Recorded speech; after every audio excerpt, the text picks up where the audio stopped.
तो hello and welcome बच्चों, स्वागत है फिर से एक नए सेशन में। तो आज हम लोग शुरू करने वाले हैं पॉलिटी चैप्टर का 7 जो कि जन सुविधाएं है। इससे हम लोग 15 इम्पोर्टेंट क्वेश्चन करने वाले हैं जो कि बिहार एनएमएस एग्जाम के लिए बहुत ही महत्वपूर्ण सेशन है। तो चलिए बिना देर के वीडियो को स्टार्ट करते हैं। इससे पहले अगर मेरे चैनल पर नए होंगे तो चैनल को सब्सक्राइब कर दीजिएगा और बेल आइकन दबा दीजिएगा, जिससे आने वाली सभी वीडियो का नोटिफिकेशन आप तक सबसे पहले पहुंचे। और लाइक और कमेंट जरूर कीजिएगा। तो चलिए बिना देर के वीडियो को स्टार्ट करते हैं। तो यहाँ पर फर्स्ट नंबर क्वेश्चन है कि जीवन और स्वास्थ्य के लिए सबसे अधिक आवश्यक क्या है। तो आप लोग इसका आंसर बताइए कि जीवन और स्वास्थ्य के लिए सबसे अधिक क्या आवश्यक होता है। तो क्या बिजली आवश्यक है? बिजली के बिना हम रह सकते, सड़क के बिना रह सकते, आवास के बिना रह सकते, क्या हम लोग पानी के बिना रख सकते हैं? नहीं। तो इसका आंसर क्या होगा? ऑप्शन नंबर बी, जो कि राइट होगा। अगला सवाल है कि भारतीय संविधान के किस अनुच्छेद में पानी का अधिकार को जीवन का अधिकार बनाया गया है। तो बताइए कि भारतीय संविधान के किस अनुच्छेद में पानी के अधिकार को जीवन का अधिकार माना गया है। तो बताइए किस अनुच्छेद में, भारतीय संविधान के किस अनुच्छेद में पानी के अधिकार को जीवन का अधिकार माना गया है। तो बताइए जीवन का अधिकार माना गया किस अनुच्छेद में। तो बताइए अनुच्छेद 14 में, अनुच्छेद 19 में, अनुच्छेद 32 में, अनुच्छेद 21 में। तो इसका आंसर आप लोग कमेंट कीजिए कि इसका आंसर क्या हो सकता है। तो इसका आंसर हो सकता है ऑप्शन नंबर सी, यानी अनुच्छेद 21 में। अगला सवाल है कि अनुच्छेद 21 के तहत क्या बताया गया है। अनुच्छेद 21 के तहत क्या बताया गया है। तो बताइए क्या अमीरी गरीबी हर व्यक्ति को पानी सस्ती कीमत पर मिलना चाहिए, केवल अमीरों को मुफ्त पानी मिले, पानी पर कोई अधिकार नहीं है, पानी केवल उद्योग के लिए है। तो बताइए अनुच्छेद 21 के तहत क्या बताया जाता है। इसका आंसर आप लोग कमेंट कीजिए। तो अनुच्छेद 21 के तहत यह बताया जाता है कि अमीर गरीब हर व्यक्ति को पानी का कीमत क्या होना चाहिए, कीमत पर मिलना चाहिए, सस्ती कीमत पर मिलना चाहिए। यानी इसका क्या होता है, इसको क्या केवल इसका आंसर क्या हो सकता है। तो आप लोग कमेंट कीजिए कि इसका आंसर क्या हो सकता है। तो इसका आंसर ऑप्शन नंबर क्या हो सकता है। ऑप्शन नंबर ए इसका राइट आंसर होगा। ऑप्शन नंबर ए इसका राइट आंसर होगा। अगला सवाल है कि भारतीय संविधान कितने से कितने वर्ष के बच्चे को शिक्षा का अधिकार के लिए गारंटी देता है, यानी उसे मुफ्त में पढ़ाना चाहता है। तो कितने से कितने वर्ष के बच्चे को सरकार मुफ्त में पढ़ाता है। तो बताइए यह अधिकार संविधान में दिया गया है कितने से कितने वर्ष के बच्चे को। तो बताइए इसका आंसर आप लोग कमेंट कीजिए कि इसका आंसर क्या हो सकता है। तो इसका आंसर 6 से 14 वर्ष साल के बच्चे को सरकार जो होता है ना, फ्री में मुफ्त में पढ़ाता है। यानी ऑप्शन नंबर बी इसका राइट आंसर होगा। अगला सवाल है हम लोग का कि जन सुविधाओं का निजीकरण किसके लिए चुनौती हो सकता है। जन सुविधाओं का निजीकरण किसके लिए चुनौती हो सकता है। जन सुविधाओं का निजीकरण किसके लिए चुनौती हो सकता है। केवल व्यापारियों के लिए, गरीब और पिछड़ों के लिए, सरकार के लिए, कोई इनमें से कोई के लिए नहीं।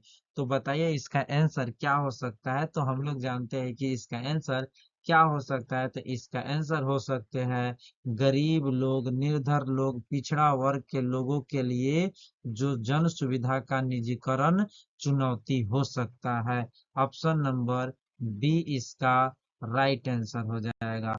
अगला सवाल है कि स्वास्थ्य सेवा किस क्षेत्र की सुविधा के अंतर्गत आते हैं। निजी क्षेत्र, सार्वजनिक क्षेत्र, व्यापारिक क्षेत्र, इनमें से कोई नहीं। तो हम लोग जानते हैं कि स्वास्थ्य यानी जो भी हॉस्पिटल होते हैं, स्वास्थ्य क्षेत्र में जो भी दवाई के दुकान होते हैं, वह क्या निजी क्षेत्र यानी एक क्षेत्र के लिए होता है, क्या व्यापार के लिए होता है, क्या सार्वजनिक क्षेत्र के लिए होता है, इनमें से कोई के लिए नहीं होता है। तो इसका आंसर आप लोग बताइए कि इसका आंसर क्या हो सकता है। तो इसका आंसर हो सकता है, क्या हो सकता है, तो इसका आंसर हो सकता है ऑप्शन नंबर ख, यानी ऑप्शन नंबर बी हो सकता है। जो हॉस्पिटल जन सुविधाएं जो होते हैं ना, वह सार्वजनिक क्षेत्र के लिए होते हैं। किसके लिए होते हैं, सार्वजनिक क्षेत्र के लिए होते हैं। अगला सवाल है हम लोग का कि जन सुविधा से क्या तात्पर्य होता है। जन सुविधा से क्या तात्पर्य होता है, तो इसका आंसर आप लोग बताइए कि जन सुविधा से क्या तात्पर्य होता है। मनोरंजन के साधन होते हैं, यह सभी नागरिकों के लिए आवश्यक बुनियादी सेवाएं, केवल विलासिता की वस्तुएं, व्यावसायिक सेवाएं। बताइए इसका आंसर क्या हो सकता है। तो इसका आंसर आप लोग कमेंट कर सकते हैं कि इसका आंसर क्या हो सकता है। इसी के साथ आप लोग इस वीडियो को लाइक भी कर दीजिएगा और कमेंट कीजिएगा कि इसका आंसर क्या होगा।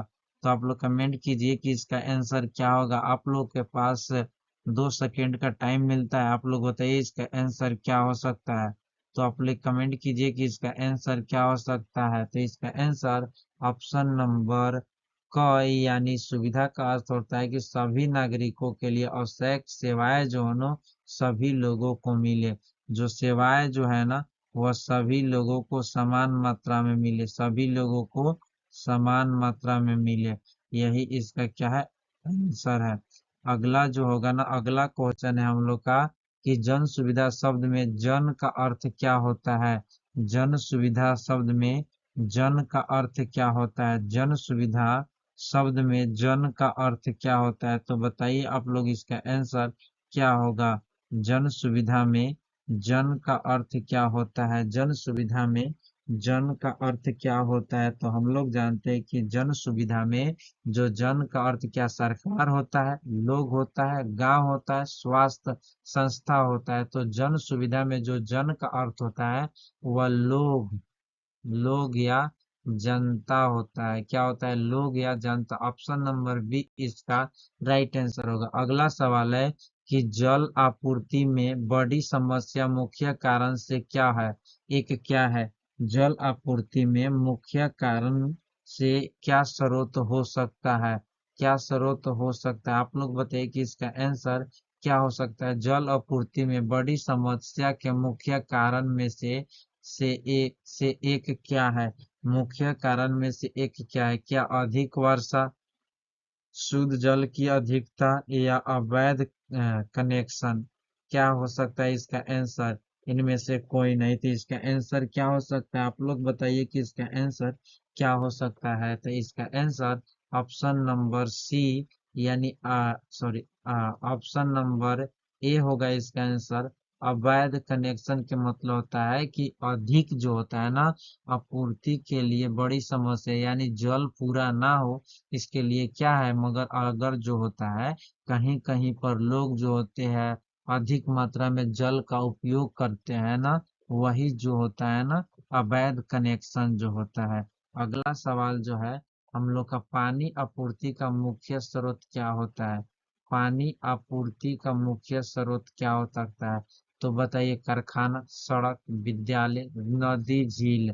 नदी, झील। तो बताइए इसका आंसर क्या हो सकता है। तो इसका आंसर आप लोग कमेंट कीजिए कि इसका आंसर क्या हो सकता है। तो इसका आंसर ऑप्शन नंबर ख हो सकता है, नदी और झील हो सकता है। अगला सवाल है कि शुद्ध पेयजल की सुविधा का सीधा असर किस पर पड़ता है।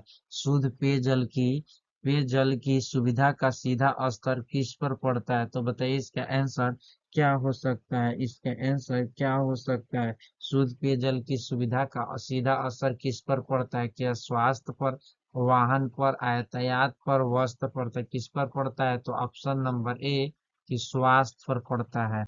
अगला सवाल है कि इनमें से किस जन सुविधा से नागरिकों को शिक्षा मिलती है। इनमें से किस जन सुविधा से नागरिकों को शिक्षा मिलती है। हॉस्पिटल से, विद्यालय से, बस स्टैंड से, बैंक से। किससे लोगों को शिक्षा मिलती है। क्या हॉस्पिटल से मिलता है, बस स्टैंड से, बैंक से मिलता है। तो नहीं, इसका आंसर होगा ऑप्शन नंबर बी जो कि विद्यालय से होता है। अगला सवाल है कि स्वास्थ्य सेवा में इनमें से कौन सी सुविधा मुख्य रूप से शामिल है। स्वास्थ्य सेवा में इनमें से कौन सी जो मुख्य रूप से शामिल है। हॉस्पिटल, अस्पताल, डाकघर, पुलिस थाना, न्यायालय। जो स्वास्थ्य यानी बीमारी के लिए क्या होगा, हॉस्पिटल। इतना आसान आसान क्वेश्चन है। ऑप्शन नंबर ए इसका राइट आंसर होगा। ऑप्शन नंबर ए इसका राइट आंसर होगा। अगला सवाल है कि पानी से संबंधित बीमारियों के कारण से रोज कितने से ज्यादा भारतीय की मौत होती है। तो 16,000 से ज्यादा भारतीयों की क्या होती है, मौत होती है। ऑप्शन नंबर क। यानी जन सुविधाओं की मुख्य जिम्मेदारी क्या किसकी होती है। जन सुविधाओं की मुख्य जिम्मेदारी किसकी होती है, तो सरकार की होती है। किसकी होती है, सरकार की होती है। तो इसी के साथ वीडियो को समाप्त करते हैं, मिलते हैं नेक्स्ट वीडियो में। तब तक के लिए थैंक यू सो मच।